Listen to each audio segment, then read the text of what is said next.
Welcome back, it's Mr. John here with another video. This time our topic today is on multiplying fractions.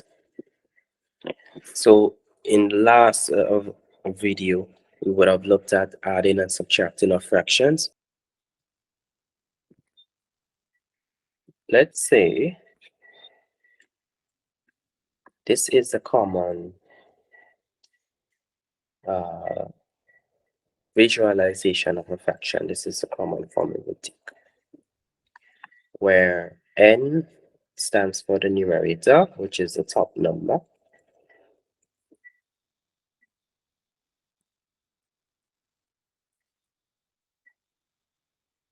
And D stands for the denominator, or the lower number. Lower as in place, right? Bottom number.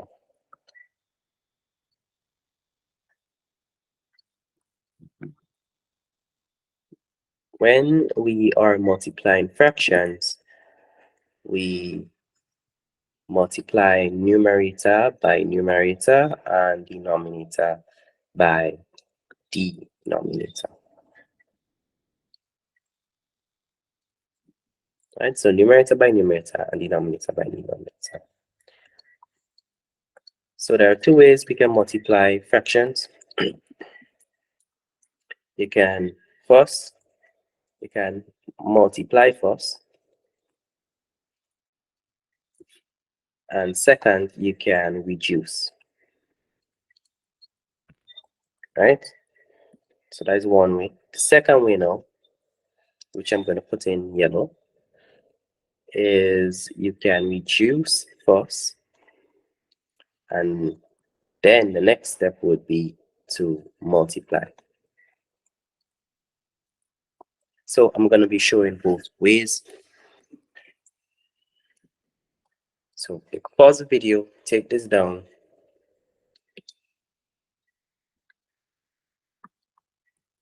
Alright, so let's say we have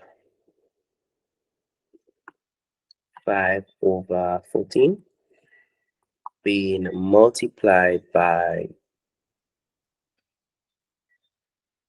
5/14 being multiplied by, let's say, I'm going to put this in blue.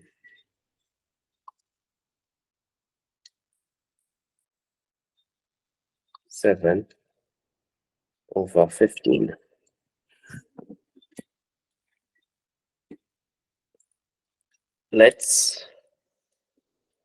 Let's multiply. Now we're gonna do the second way. So we're gonna reduce and then we're gonna multiply. So let's reduce first, right? 5 can go into 5 once. So 5 can go into 5 once. And how much times can 5 go into 15? Well, 5 times 3 is 15. So 5 can go into 15 3 times. How much times can 7 go into 14? 7 can go into itself once, and 7 can go into 14 twice. And 7 times 2 is 14.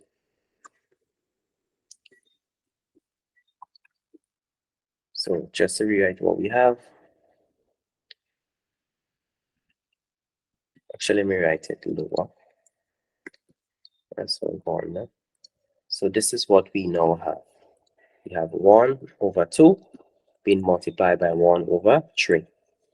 And then we will multiply. When we multiply in fractions, we multiply across. So numerator by numerator and denominator by denominator. So 1 multiplying by 1 is 1.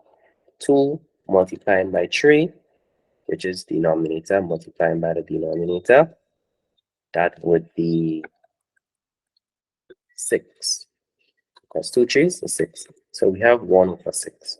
And that is our answer. It cannot be broken down any further. So one thing you can note is that if the numbers are bigger, then you can just go ahead and reduce it one time. Because what you're going to end up with is some very large numbers, and then you're going to have to go through and reduce it yourself. right? So for example, let's say we have 3 multiplied by 48. So 3 times 48, that is 144. 12 times 9, that is 108. And then you would have to break down this larger number. Or you can simply reduce first.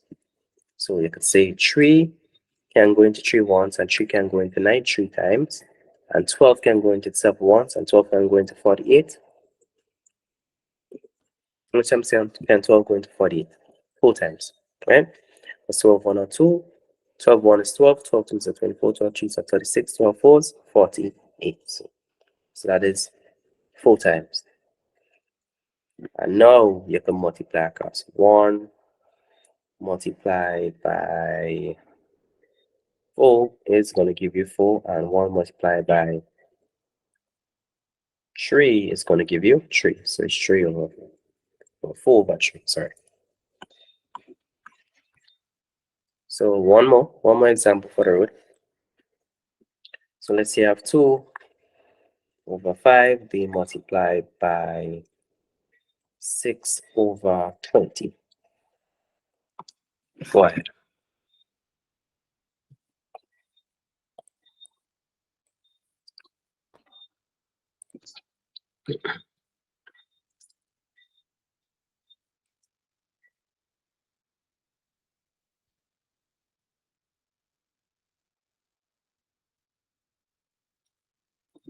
All right, you could always pause the video and do it that way.